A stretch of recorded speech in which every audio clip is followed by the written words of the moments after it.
राधे।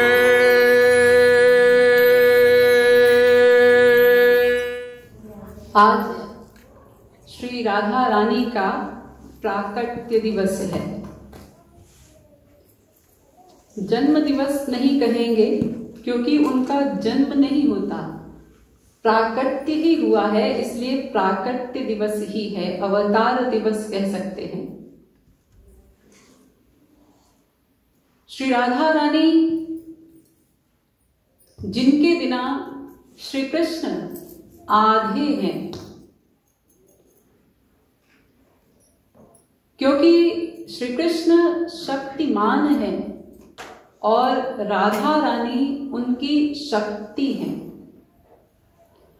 बिना शक्ति के शक्तिमान का कोई अस्तित्व नहीं होता। अगर शक्ति न हो तो फिर शक्तिमान शक्तिमान भी नहीं कहलाएगा। तो श्री राधा रानी उनकी लादनी शक्ति है, उनकी स्वरूप शक्ति है।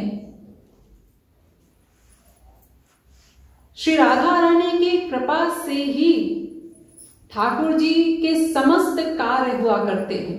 यहां तक कि जीवों को रास रस आदि प्रदान करना वो भी किशोरी जी की कृपा से ही होता है। अगर किशोरी जी कृपा न करें तो ठाकुर जी जीवों को आनंद नहीं दे सकते। इसलिए किशोरी जी का जब प्राकट्य हुआ तभी श्री कृष्ण का आना भी सार्थक हुआ, क्योंकि अगर वो अकेले आते तो फिर रस की वर्षा भी नहीं हो सकती थी। स्वरूपतः दोनों एक ही हैं, उनमें कोई भेद नहीं है। लेकिन लीला की दृष्टि से जब हमारे इस धराधाम पर अवतरित हुए तो दो बन करके आए, क्योंकि लीला तो जब होगी तो किन्हीं दो लोगों में ही हो सकती है, अकेले कोई क्या लीला करेगा। तो वही ठाकुर जी ही श्री राधा रानी बन गए, या कह दो श्री राधा रानी ही ठाकुर जी बन गई। वो दोनों एक ही हैं, एक ही पर्सनालिटी के दो नाम हैं। तो 15 दिन पहले श्री कृष्ण का प्राकट्य हुआ और अब किशोरी जी आई हैं, उनका प्राकट्य हुआ है कीर्ति मैया के घर में। कीर्ति मैया वो कितनी सौभाग्यशाली होंगी जिन्हें किशोरी जी के लालन पालन की सेवा मिली। अपना पूरा वात्सल्य उन पर उड़ेल सकती हैं, उन्हें डांट भी सकती हैं, गोद में लेकर सुला सकती हैं, खिला सकती हैं, हर प्रकार का वात्सल्य का व्यवहार वो उनसे कर सकती हैं। किसकी सेवा मिली है कीर्ति मैया को? जिनके आगे परात्पर श्री कृष्ण, यानी जिनको कहा जाता है कि उनसे परे कोई तत्व नहीं है, वे परात्पर श्री कृष्ण भी नतमस्तक होकर के रहते हैं, जिनके चरणों में मुकुट धरा करते हैं अपना। उन किशोरी जी की सेवा कीर्ति मैया को मिली है, तो कितना बड़ा सौभाग्य होगा कीर्ति मैया का। इसीलिए तो श्री महाराज जी ने जब बरसाना में मंदिर का निर्माण किया तो उसका नाम भी कीर्ति मंदिर रखा। राधा रानी का कोई नाम न रख करके कीर्ति मंदिर। कितना बड़ा सौभाग्य उन्हें प्राप्त हुआ कि वे वृषभानु, वो किशोरी जी की मां का उन्हें स्थान मिला है। मां का स्थान तो वैसे भी संसार में भी कहा जाता है ना, बड़ा होता है, पिता से भी बड़ा स्थान मां का होता है। तो आज कीर्ति मैया के घर में किशोरी जी का प्राकट्य हुआ है। अब जब किशोरी जी का प्राकट्य होगा तो ऐसा नहीं कि चुपचाप से हो जाएगा। तीनों लोकों में हलचल है, कि किशोरी जी इस मृत्युलोक में आई हैं।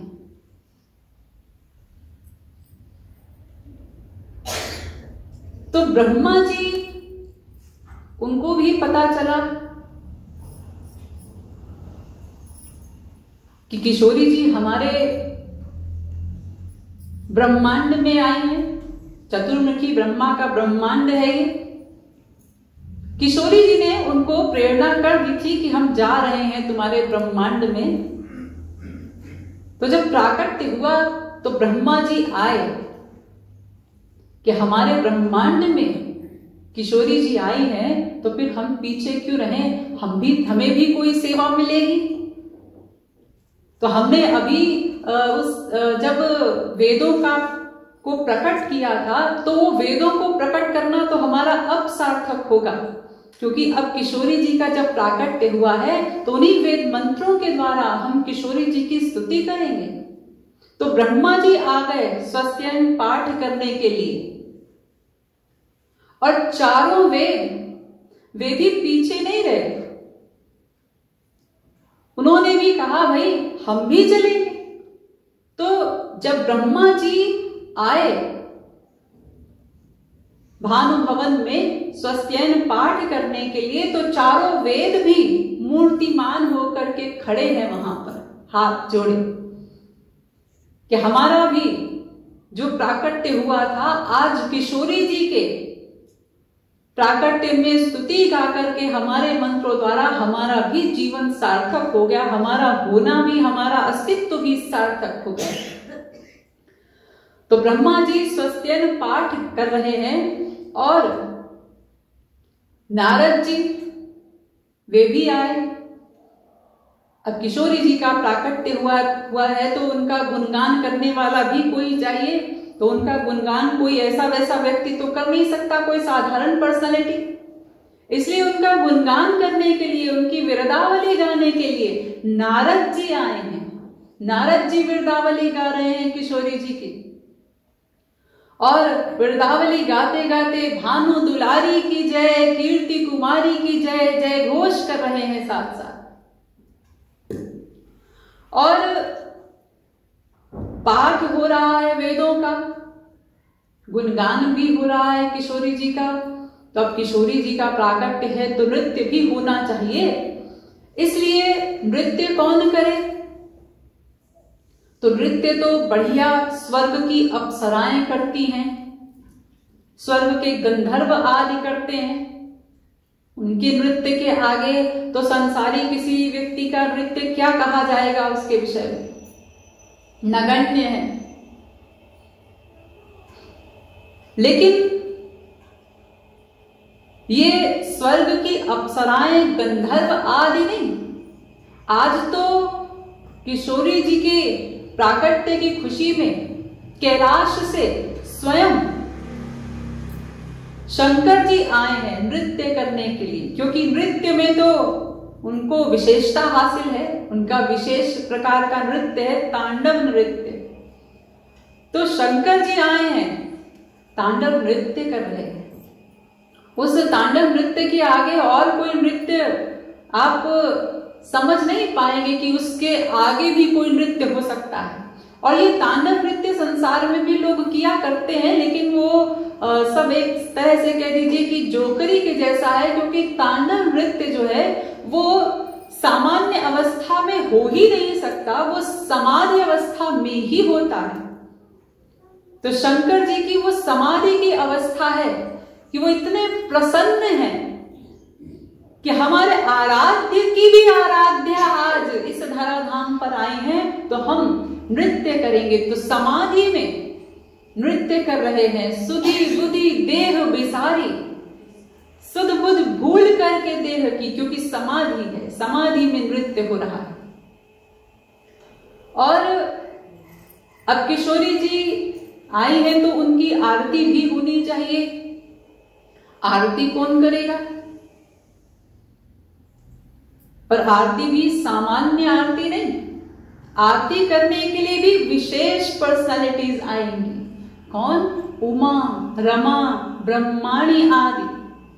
यानी ये ब्रह्मा विष्णु शंकर आदि इनकी जो लादनी शक्ति हैं, ये सब राधा रानी की अंश स्वरूप है। तो उनकी अंशी का प्राकट्य हुआ है। तो ये उमा रमा ब्रह्माणी आदि आई हैं आरती करने के लिए। वो आरती उतार रही है। और लखत कृपाल ज्ञानी जन इकटक पुनि पुनि कही बलिहार। और बड़े बड़े परमहंस जो सदा समाधि में ही रहते थे, वो भी अपनी समाधि भुला करके आए। ऐसे ऐसे आत्माराम जो स्वयं की आत्मा में ही रमण करते हैं, लेकिन वे लोग जब आए और उन्होंने देखा ब्रज का रस, यहां ब्रह्मा जी वेद पाठ कर रहे हैं, नारद जी वृंदावली गा रहे हैं, शंकर जी नृत्य कर रहे हैं, क्या रस है, क्या आनंद है। और हम ब्रह्मानंद में पड़े, परमानंद तो यहां बरस रहा है। तो अपने उस ब्रह्मानंद को भूल गए और हम क्या करें ये भी भूल गए। उनकी ऐसी हालत हो गई कि बेचारे कुछ सोच ही नहीं पा रहे, कुछ विचार ही नहीं कर पा रहे कि हम किशोरी जी के लिए क्या करें। उन्हें कुछ समझ नहीं आ रहा, बस उनके मुख से एक ही शब्द निकला, बलिहार। यानी हमारा जो ब्रह्मानंद है वो इस ब्रजरस पर, इस परमानंद पर बलिहार है। बस हम और कुछ नहीं कहने योग्य हैं। तो ऐसा आनंद है आज कीर्ति मैया के भवन में, भानु भवन में, क्योंकि किशोरी जी प्रकट हुई हैं। हम कलयुगी जो जीव हैं, जो मायाबद्ध जीव हैं, हम लोगों की ये बुद्धि अनादिकाल से अज्ञान से ग्रस्त है, माया से ग्रस्त है। ये अज्ञान कैसे जाए? ये अंतःकरण जो इतना गंदा है, अनंतानंत पापों से युक्त है, ये कैसे शुद्ध हो? इन सब प्रयोजन को लेकर के श्री राधा रानी आती, तभी तो उनका नाम लेकर के इस अंतःकरण को शुद्ध करने का वो अवलंब हमें प्राप्त होता है कि उनके नाम का गान करें, उनके गुणों का गान करें, तो ये अंतःकरण हमारा शुद्ध हो जाए, अनंतानंत जन्मों का अज्ञान निकल जाए और हमारा कल्याण हो जाए। तो इसलिए किशोरी जी का प्राकट्य हुआ है भानु भवन में, कीर्ति मैया के भवन में। तो वे हमारे कल्याण के लिए आई हैं, इसलिए हमें भी उतने ही उत्साह से, उतने ही प्रेम से उनका स्वागत करना है और प्रेम से ही उनके नाम का संकीर्तन करना है।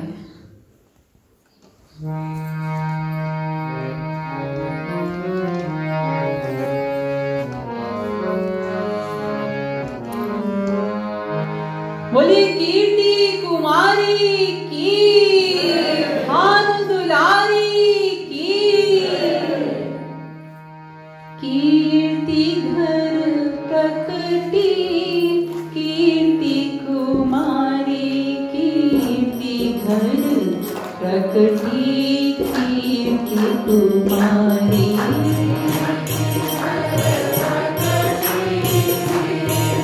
कुमारी कीर्ति घर प्रकटी, कीर्ति कुमारी।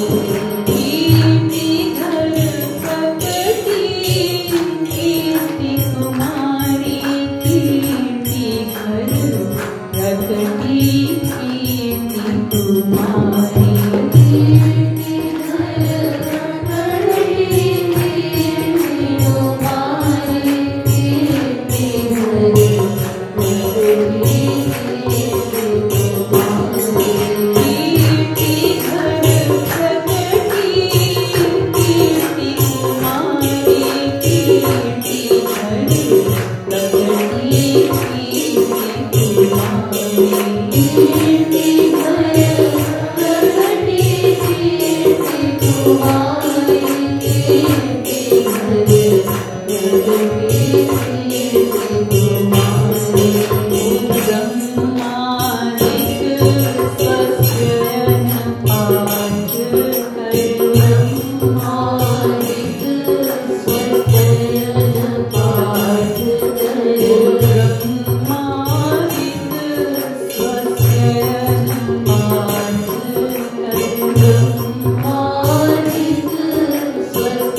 के